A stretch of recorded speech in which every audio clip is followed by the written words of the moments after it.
Like, don't think you are such a cool guy, because next time I will really punch his face and I will show him different level of fighting. Now, last time I take care of him, I go easy on him.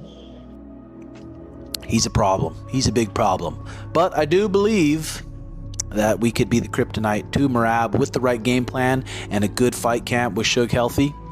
I think we take him out and we will find out now, won't we?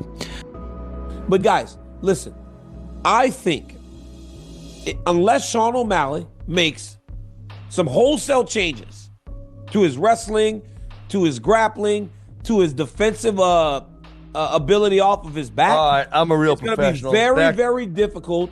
You can't come back and just jump in right when I'm in the middle of my whole thing. I'm ready. What, you in a well, I monologue? didn't pause it. I just said that unless Sean makes wholesale changes, Yeah. I don't know how he's going to. Hey, let me ask you this. Do you believe, and this is like, I think it needs to be to this degree.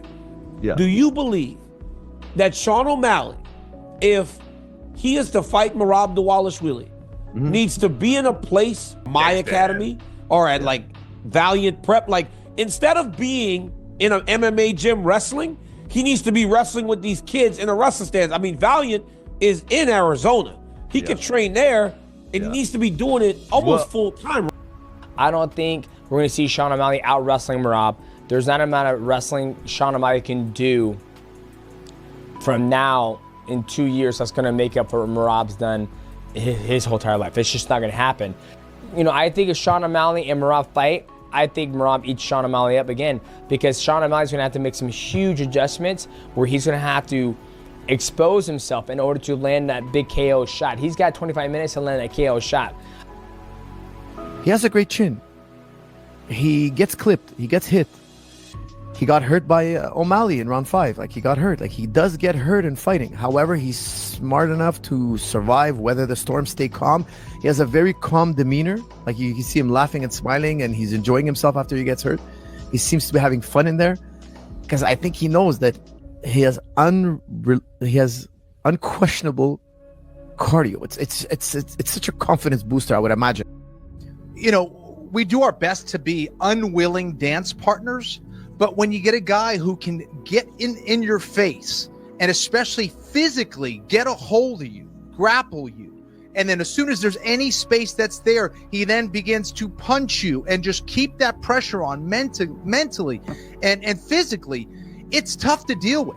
If I have a difficult strength and conditioning session, I can deal with it because I know I have to get through it. And, you know, the repercussions of it is that maybe I just didn't do that good.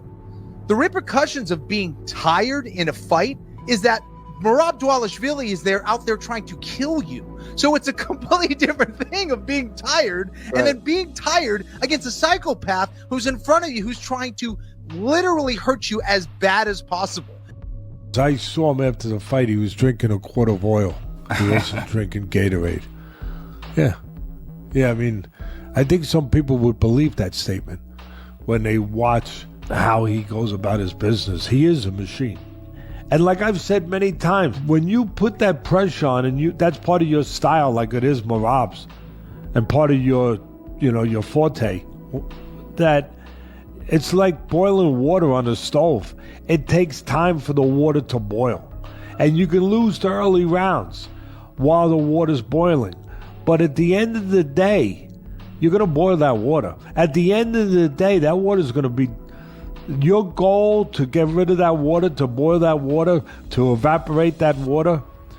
It's going to be done. It's going to be seen. And that's what he does. He evaporates the other guy. And just like when you look in the pot on the stove, after a few minutes and there's less water, there's less of that guy in the cage.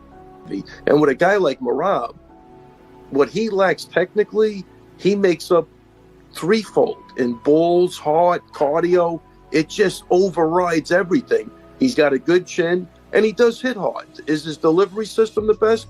Not the best, but it's getting there. He's working on it. He's always growing. He's always getting better. And I think what happened with Merab is they tried to kill this guy. You know, they gave him a who's who of champions and good quality, and You know, they tried to kill him, and in the process of doing this, his momentum, his confidence, he kept winning and growing. Now they're stuck with they're stuck with the Frankenstein monster. He's not stopping. And if you don't do what you said about being able to get him out of there with one punch, or good luck, you're not going to outwork him. It's impossible at this point. I'm starting to think he's not human, and I know him for 15 years. Dude, Merab shoots these takedown attempts. He doesn't give a fuck if it scores. He's just trying to make you work. That is it. He is. I mean, yes, sometimes he's really trying to get you down, but a lot of times he's not. A lot of times he's just going to make you work, because it is nothing to him to just throw another takedown attempt at you. Now, I can't just, run in and get hit, but like in terms of like, oh, what's it going to cost me to like try hard to do this? Nothing. Absolutely nothing. It doesn't hurt him at all. So he just makes you work and makes you work and it just drags you down. He swings the axe over and over and over and over until that tree falls. That is what he does. You said that, some of those times he's not even really pursuing the takedown. He just does it to throw his opponent off. Yeah. Or puts him down and make him get back up. And it's like, okay, he fought 25 minutes with Sean and he fought 25 minutes with Umar. 50 minutes of fighting. He didn't get clipped one time. Shug versus Merab, he got a lot of confidence versus Merab. He went 25 minutes against the cardio machine, and people forget that in the 5th round he was stalking Merab down, and he won the 5th round, and he hurt him bad in the 5th. So even though he did get beat, he did get a lot of confidence from going 25 minutes with that guy.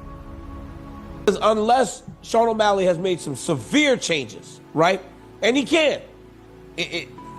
Merab's going to just fight him in the way that he did last time, and if he can take him down, Sean's going to struggle, and we know how good Sean O'Malley is. And I'll be honest with you, because the only reason I'm bringing it up is when I looked at Umar, I just didn't think he had it. Like, O'Malley does have it, but he's got to get it there too, which for when you don't have the takedown defense is going to make it a little harder, but it's going to have to be something coming out of nowhere. He's out of position.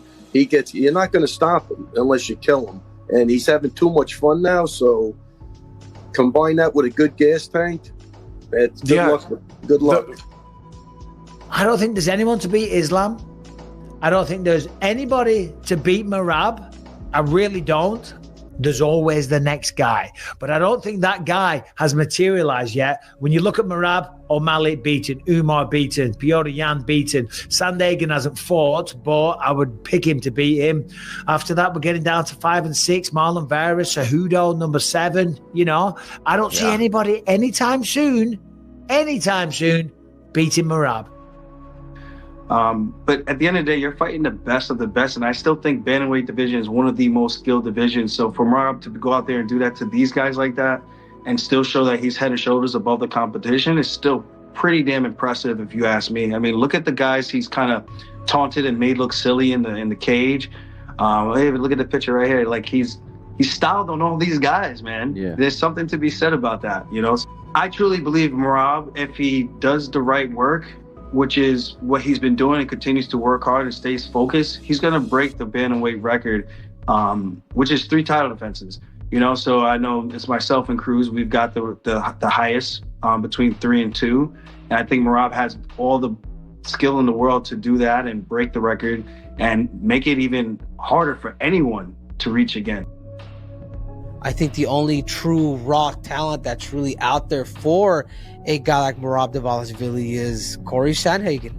I think I don't think if Dana White they might do O'Malley just because he's I don't know why, but the reality is if you really want to stand looking like a freaking cheap Barbie at the event, dude, I don't understand why people would even get a rematch for some shit like that. But that's your boy Dana, man. That's your boy Dana for you.